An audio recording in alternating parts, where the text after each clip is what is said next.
Well, good afternoon, everyone, and welcome to this part of today's session. As Professor mentioned, I'm going to keep going on the subject of liquid chromatography mass spectrometry. And since we don't have access to the machine, so I go with the theory. But this time, I'm going to talk about the limitations of mass spectrometry. You know, one of the most limiting parameters that sometimes fails LC-MS is called matrix effect, or in other words, they would call it ion suppression. As I mentioned in the morning, if you want to get a good signal out of a compound in LC-MS, the compound has to be ionized. And the better it is ionized, the larger and higher signal you get. And of course, that would increase your sensitivity. But compounds, when they want to ionize, and when they go to the ion source of the machine, and they are about to ionize, they compete with each other. Because basically, compounds are ionized by addition of one positive hydrogen to their molecule in electrospray, of course, which is the most popular method of ionization in LC-MS. So we have positive hydrogen in the solution, and we have our compound in the solution. The solvent is evaporated, and hydrogen positive is going to be attached to the compound, and our compound gets ionized.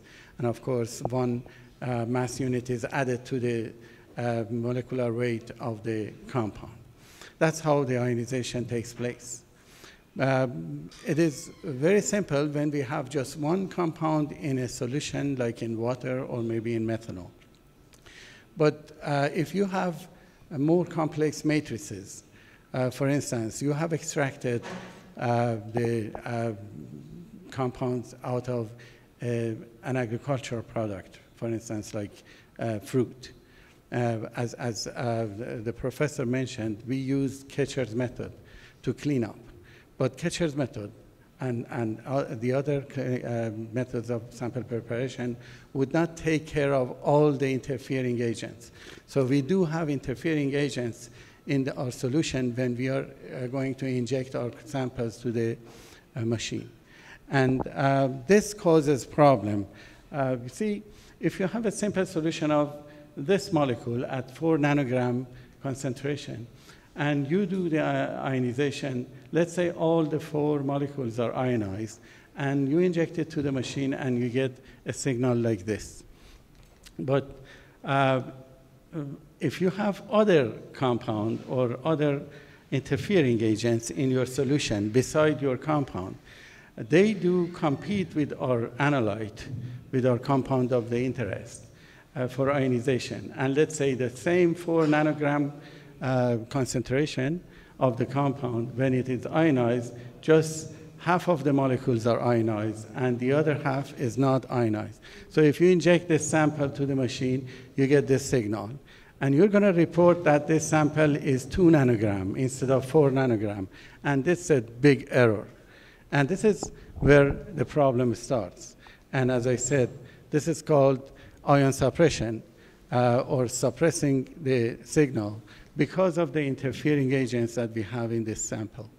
And we have to think about it, and we have to do something about it. Otherwise, we're going to have all these results as erroneous results, and they are not acceptable.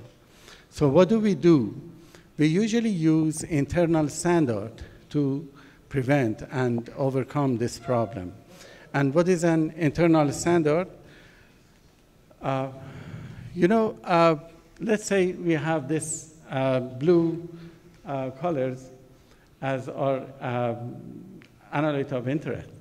And we do add another compound which is known to us, and we selected the compound, we add it to the mixture, and we take the sample through all the sample preparation steps. And you know, when you go through the sample preparation steps, you're going to lose your analyte because of using different containers, extraction efficiencies, and all the other parameters that you can think about it. So you're going to have 4 molecules in here, and at the end, you're going to end up with 2 molecules of your interest. And again, if this is injected by itself to the machine, you're going to report a wrong concentration.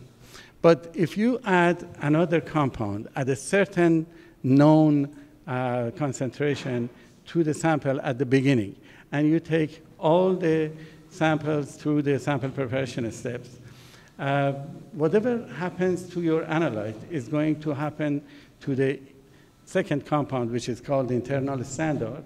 And so the idea is that we think that whatever happens to the internal standard and whatever happens to the analyte of interest, internal standard, and we get the calibration curve.